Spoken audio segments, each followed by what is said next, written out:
بسم الله الرحمن الرحيم. الحمد لله رب العالمين، والصلاة والسلام على أشرف الأنبياء والمرسلين. أما بعد، أعوذ بالله من الشيطان الرجيم. بسم الله الرحمن الرحيم. ولا تقولوا لمن يقتل في سبيل الله أموات بل أحياء ولكن لا تشعرون. صدق الله العظيم.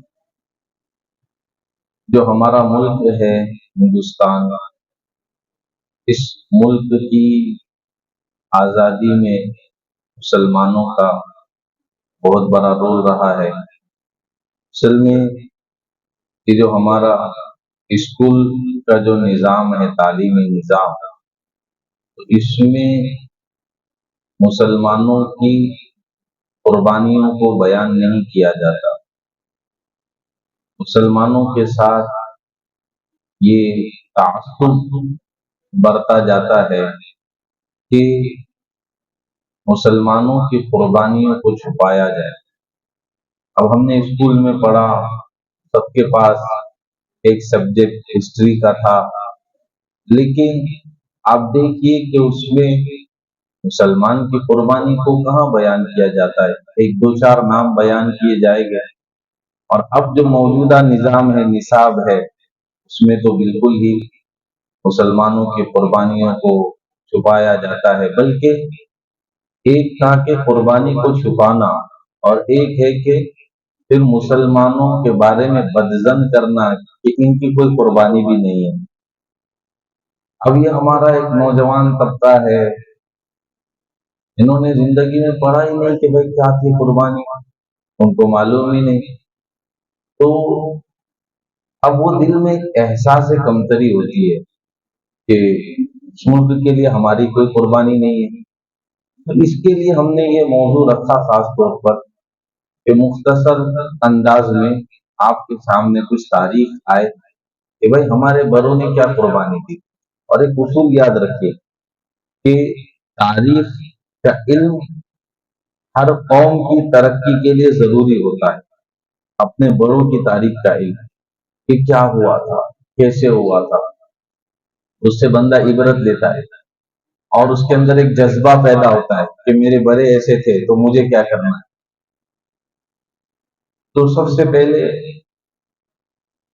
واسکو ڈی گاما ایک پرتگال کے تاجروں کے ساتھ ہندوستان میں آیا، اور اس کا مقصد تجارت کرنا بھی اور ملک پر قبضہ کرنا بھی تھا۔ ہندوستان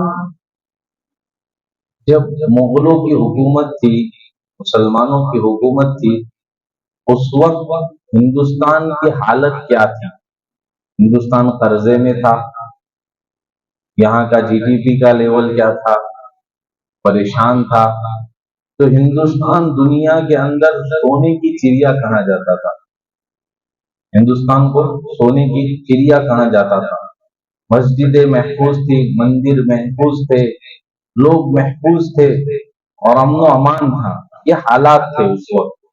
کسی کے مندر کا سروے نہیں، اور کسی کے مندر پہ قبضہ بھی نہیں، بلکہ مندروں کے کاغذات نکلتے ہیں تو پتہ چلتا ہے کہ بادشاہوں نے ہی مندروں کے لیے جگہ دی اور اس کا جو ہے وہ انتظام کیا تھا۔ اب 1601 میں انگریز ہندوستان آتا ہے، اور 30,000 پاؤنڈ کے ذریعے ایسٹ انڈیا کمپنی کا قیام، ایسٹ انڈیا کمپنی قائم کرتا ہے۔ 1601، ابھی 2024 چل رہا ہے، تو 1601 عیسوی میں انگریز ہندوستان میں آیا۔ آنے کے بعد 1612 عیسوی میں جہانگیر بادشاہ کی حکومت تھی، تو انگریز نے اس سے اجازت لے کر سورت کے اندر، گجرات سورت میں اپنا ایک مرکز بنایا تجارتی، اور پورے بھارت کے اندر اس کی برانچز کھولی، کلکتہ وغیرہ ہر جگہ برانچز کھولی۔ اب انگریز صرف تجارت کر رہا تھا۔ 50 سالہ دور اورنگزیب رحمت اللہ علیہ کا رہا تقریباً، اور ایسی شاندار حکومت کی کہ انگریز ان کے زمانے میں اپنے مقصد کا اظہار نہیں کر سکا کہ ہمارا مقصد تجارت کے ساتھ یہاں پر قبضہ کرنا بھی ہے، کیونکہ حکومت ایسی تھی ان کی۔ 1707 عیسوی 1707 عیسوی میں اورنگزیب رحمت اللہ علیہ کا انتقال ہو جاتا ہے۔ 1707 عیسوی میں جب اورنگزیب رحمت اللہ علیہ کا انتقال ہوتا ہے تو اس کے بعد ہندوستان طوائف الملوکی کا شکار ہو جاتا ہے۔ کیا مطلب طوائف الملوکی کا؟ یہ چھوٹے چھوٹے اسٹیٹ، اپنی اپنی حکومتیں۔ اب یہ انگریز نے محنت کی ڈیوائڈ اینڈ رول والی کے لوگوں کو، نوابوں کو اور چھوٹے چھوٹے لوگوں کو کہ تم خود بڑے حکمران ہو، تم کو کیا ضرورت ہے، تم کسی کے ماتحت رہو۔ تو یہ محنت کی 1707 سے 1748 سے لے کر 1752 تک احمد شاہ ابدالی کا زمانہ، اور اس کے اندر جو ہے وہ مغلیہ سلطنت بالکل بکھر جاتی ہے۔ 1752 کے بعد اب انگریز کیا کرتا ہے کہ ہندوستان کے چھوٹے چھوٹے علاقوں پر قبضہ کرنا شروع کرتا ہے 1752 کے بعد۔ اب جب یہ قبضہ کرنا شروع کرتا ہے تو 1757 کے اندر بنگال کے اندر جن کی حکومت تھی کا نام تھا نواب سراج الدولہ، یہ انگریز سے پلاسی کی میدان کے اندر جنگ لڑتے ہیں۔ اب آپ کبھی اسکول میں تاریخ پڑھیں گے یا کتابوں میں تو تاریخ یہ بتائی جاتی ہے کہ 1857 کے بعد انگریزوں سے کیا کیا گیا؟ مقابلہ کیا گیا۔ انگریزوں سے جو پہلی لڑائی لڑی جا رہی ہے وہ کب لڑی جا رہی ہے؟ 1757۔ پھر سوال یہ ہے کہ 1857 100 سال کی بات کو کیوں نہیں بیان کیا جاتا؟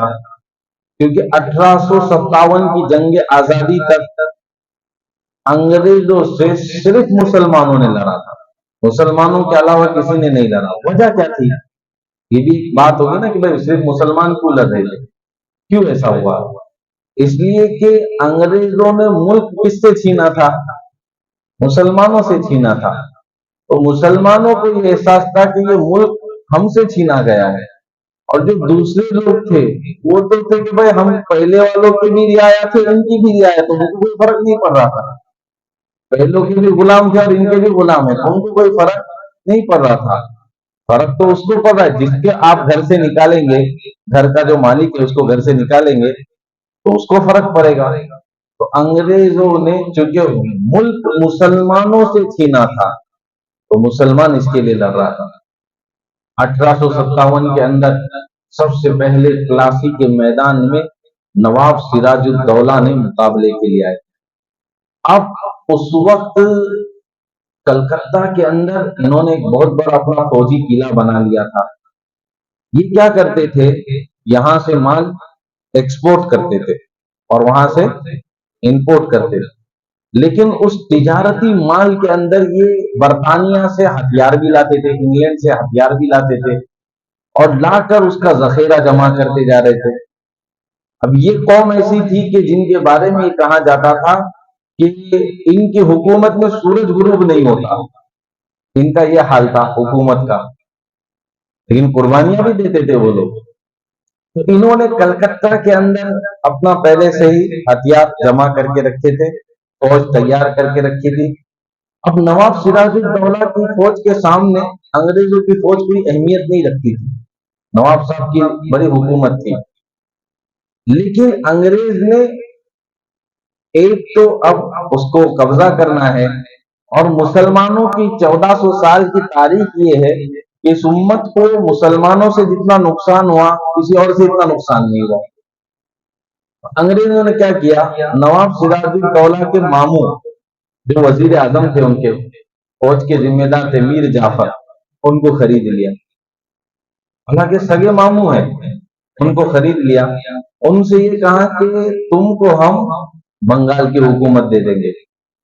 تو نواب سراج الدولہ کو ان کے ماموں نے جو وزیر اعظم تھے دھوکہ دیا، جس دھوکے کے نتیجے میں جنگ کی کیفیت یہ بنی، جو پہلی جنگ لڑی جا رہی ہے کہ نواب سراج الدولہ کی پوری فوج کھڑی ہے، سامنے انگریز کی چھوٹی سی فوج ہے، اور انگریز کی فوج کوئی